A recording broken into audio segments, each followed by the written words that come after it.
What do you mean you canceled the reservation? I gripped my phone tighter, stepping away from my desk at work to find a quiet corner in the hallway.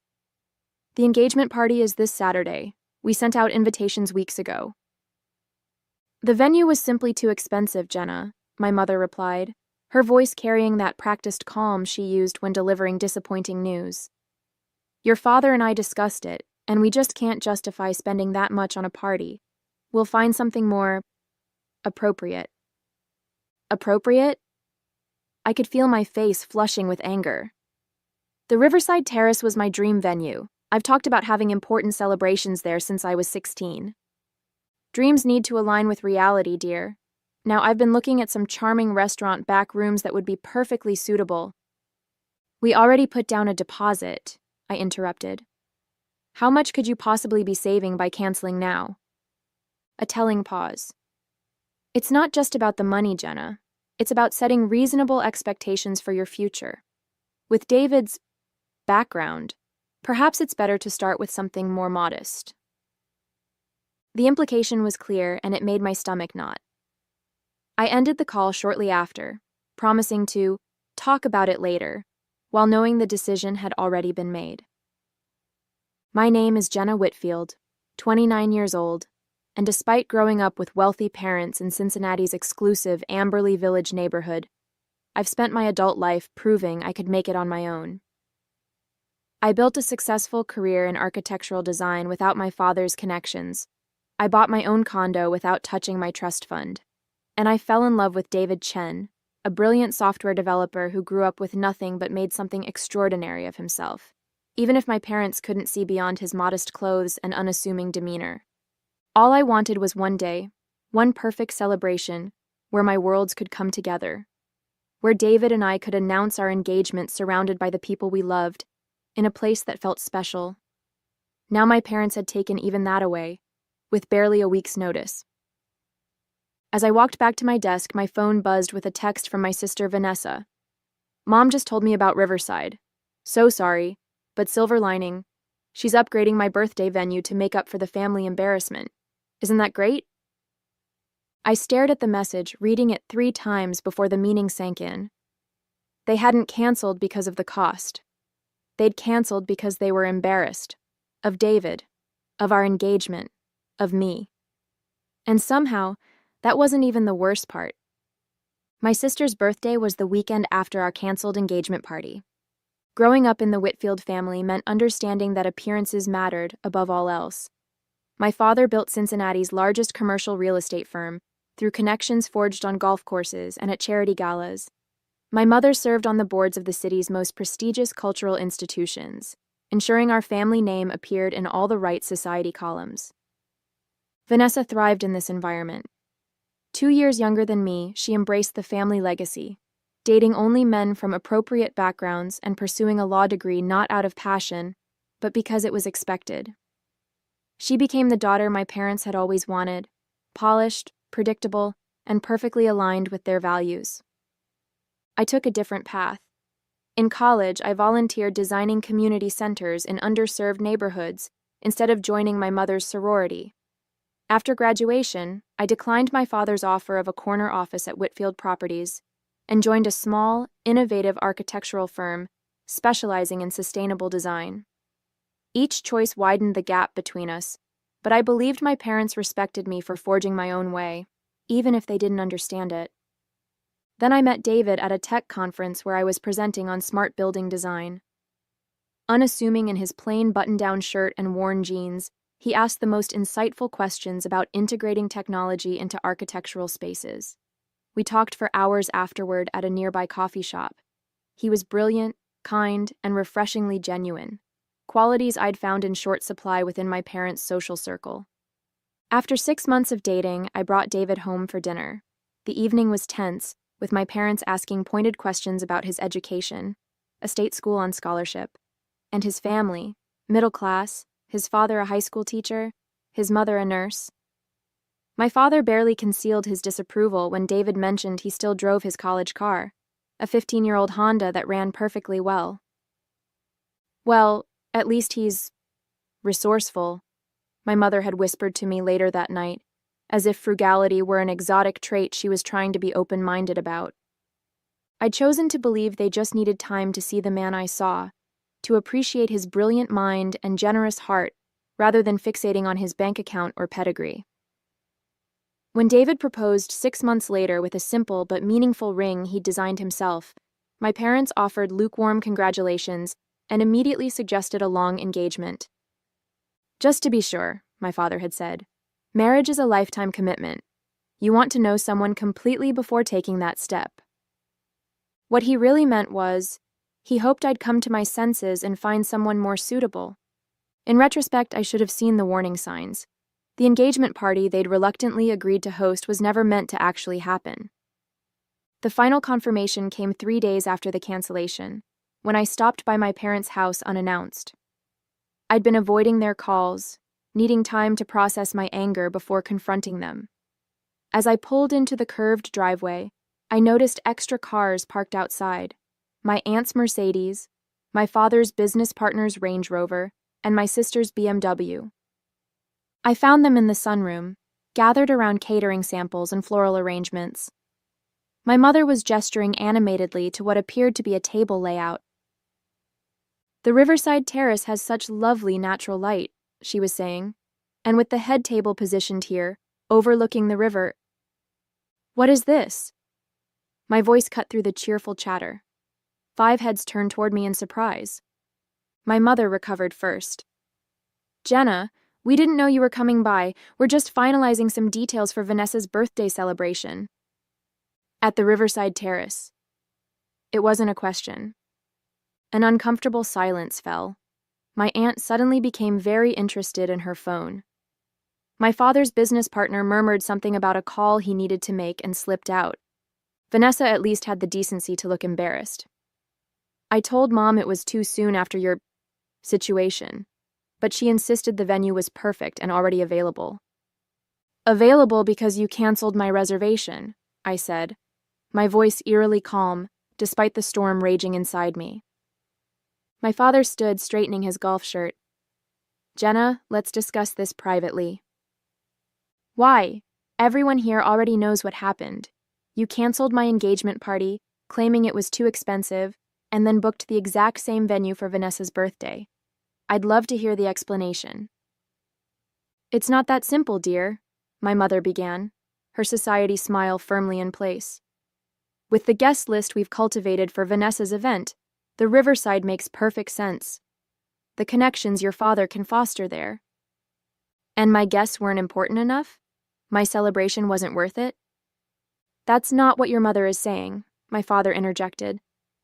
"Look, Jenna, we've been patient with this phase of yours, the job at that small firm, the modest apartment, and now David." "David?" My voice hardened. "What does my fiancé have to do with this?" My parents exchanged a look I'd seen too many times before, the one that preceded some difficult truth they felt obligated to share for my own good. "He's just not suitable," my mother finally said.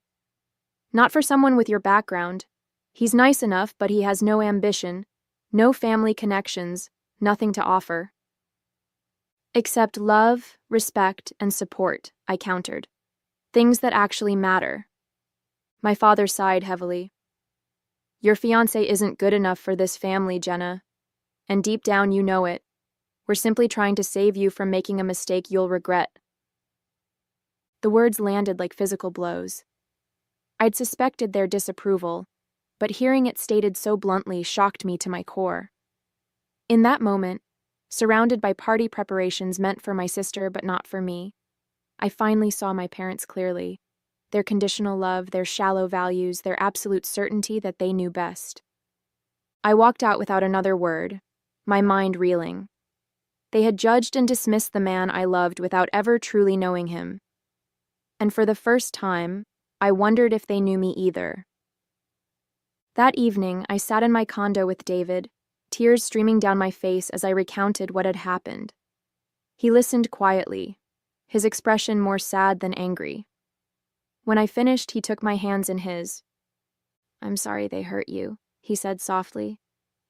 "But I'm not surprised by how they feel about me." I thought they'd at least try to get to know you, I said, wiping my eyes. I thought family mattered more than money. David gave me a sad smile. Some people can only see value in things they already understand. Your parents measure worth in a specific way, and I don't fit their metrics. His calm acceptance only made me more determined. Let's host our own engagement party, I suggested suddenly. Something simple but meaningful. We don't need the Riverside Terrace. We don't need their approval. David hesitated. Are you sure? This is your family, Jenna. I don't want to be the reason you cut ties with them. You're not the reason, I assured him. Their behavior is. Please, let's do this our way.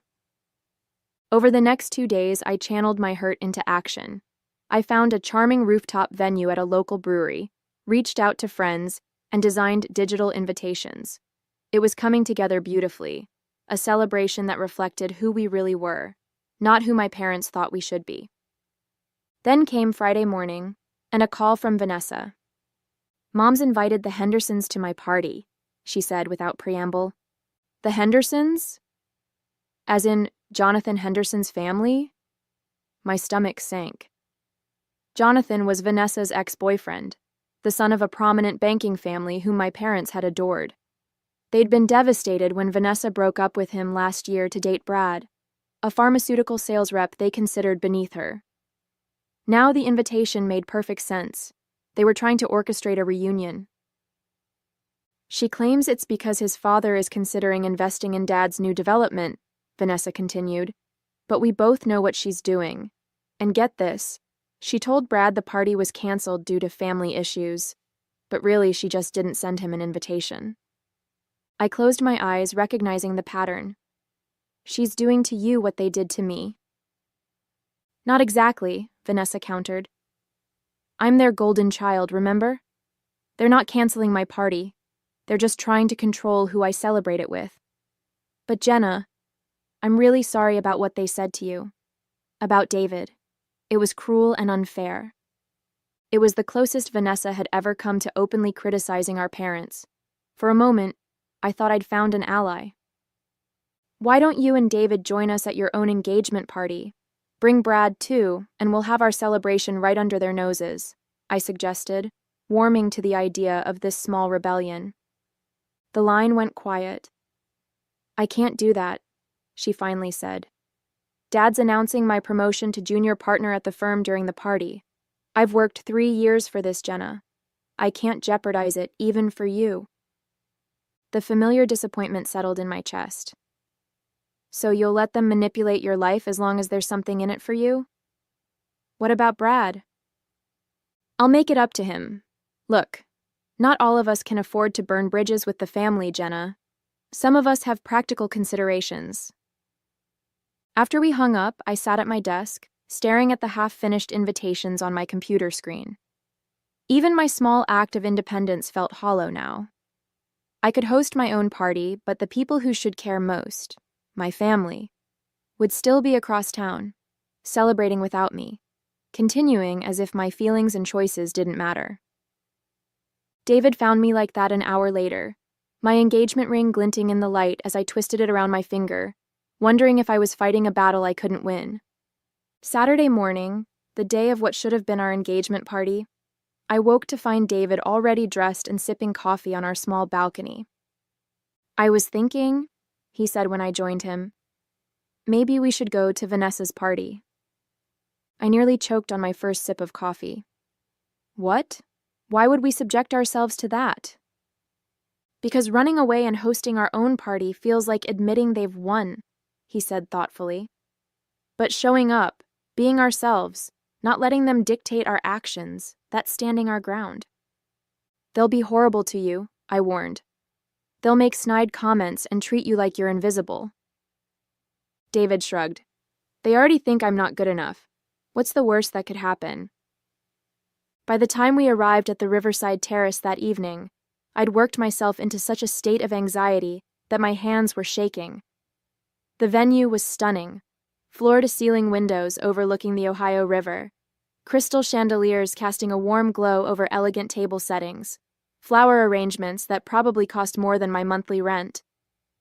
My mother spotted us first, her practiced smile faltering for just a moment before she composed herself and glided over. "Jenna, what a surprise, and David." She lowered her voice. "Darling, this is a private family event. We didn't send you an invitation." "I know," I said, matching her quiet tone but injecting steel into my voice. "You made it very clear where I stand. But Vanessa's still my sister, and I'm here to support her." My mother's smile tightened. "Of course. How mature of you. Just please, try not to make this evening about your situation. Tonight is about celebrating Vanessa." As she moved away to greet other guests, David squeezed my hand. "You okay?" "I will be," I promised, though my confidence was wavering. The evening progressed painfully. My father barely acknowledged us, focusing instead on the Henderson family, particularly Jonathan, whom he'd seated next to Vanessa despite her obvious discomfort. David was excluded from conversations, served last at dinner, and repeatedly mistaken for waitstaff by my parents' friends. The final blow came during my father's toast. Standing at the head table, champagne flute raised, he beamed at Vanessa. "We're celebrating not just a birthday tonight, but a remarkable young woman who exemplifies the Whitfield values," he announced. "Vanessa has shown dedication to family tradition, professional excellence, and making the right connections for a successful future." His gaze drifted meaningfully from Vanessa to Jonathan Henderson before continuing. "In fact, I'm proud to announce that Vanessa is being promoted to junior partner at Whitfield Properties, where she will help lead our exciting new venture with Henderson Financial Group." Applause erupted while I sat frozen in shock. This wasn't just a birthday party, or even just a professional announcement. It was an orchestrated business merger between families, one that would bind Vanessa to Jonathan through their parents' companies, making any possibility of her choosing her own path increasingly difficult. And suddenly, with crystal clarity, I understood what was happening. This wasn't about David not being good enough. It was about control, about maintaining the Whitfield dynasty on their terms. As realization dawned, I felt David tense beside me. Following his gaze, I saw my father deep in conversation with a man I didn't recognize. The stranger kept glancing in our direction, his expression shifting from disbelief to something like awe. "David," I whispered. "Who is that man?" "Robert Maxwell," he replied tightly, "CEO of Pinnacle Tech." Before I could ask why the CEO of one of the country's largest technology companies would be interested in us, David was already standing. "We need to leave. Now." As we slipped out, I caught one last glimpse of Robert Maxwell pulling my father aside, gesturing in our direction with unmistakable urgency. Something had just changed, though I didn't yet understand what. "Are you going to tell me what that was about?" I asked as we drove home, the tension in David's jaw visible in the glow of the dashboard lights. He sighed, shoulders relaxing slightly. "Remember that project I've been working on for the past 3 years? The one I couldn't talk much about? The algorithm for predictive analysis in healthcare? The one that's coming along whenever I ask about it?" I'd always respected his privacy around his work, assuming it was typical startup confidentiality. David glanced at me, a rueful smile playing at his lips. "It's done, Jenna. The development, the testing, everything. I've been in acquisition talks for the past month." I blinked, processing this news. "That's amazing. But what does that have to do with what happened tonight?" "Robert Maxwell's company is buying my software. The deal closes Monday morning." The implications started to sink in. "Is it a big deal?" David's laugh held no humor. "Pinnacle Tech doesn't make small acquisitions." Before I could press further, my phone exploded with notifications. 3 missed calls from my father, 2 from my mother, and a text from Vanessa. "What the hell did your fiancé do? Dad and Maxwell are losing their minds."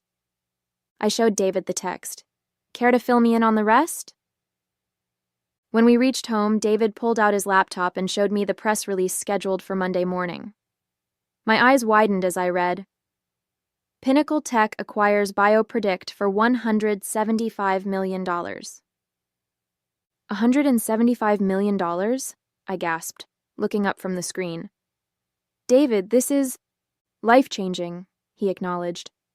That's why I've been so distracted lately. The negotiations, the legal reviews, the planning. He took my hands. I wanted to tell you, but the confidentiality agreements were ironclad until the deal closed. My mind raced, connecting the dots. So Robert Maxwell recognized you tonight? That's why he was talking to my father? Apparently. David ran a hand through his hair. I guess he thought your father already knew who I was. Just then my phone rang again. My father. I hesitated, then answered on speaker. Jenna, he began, his voice unusually deferential. Is David with you? I'd very much like to speak with him about a potential opportunity.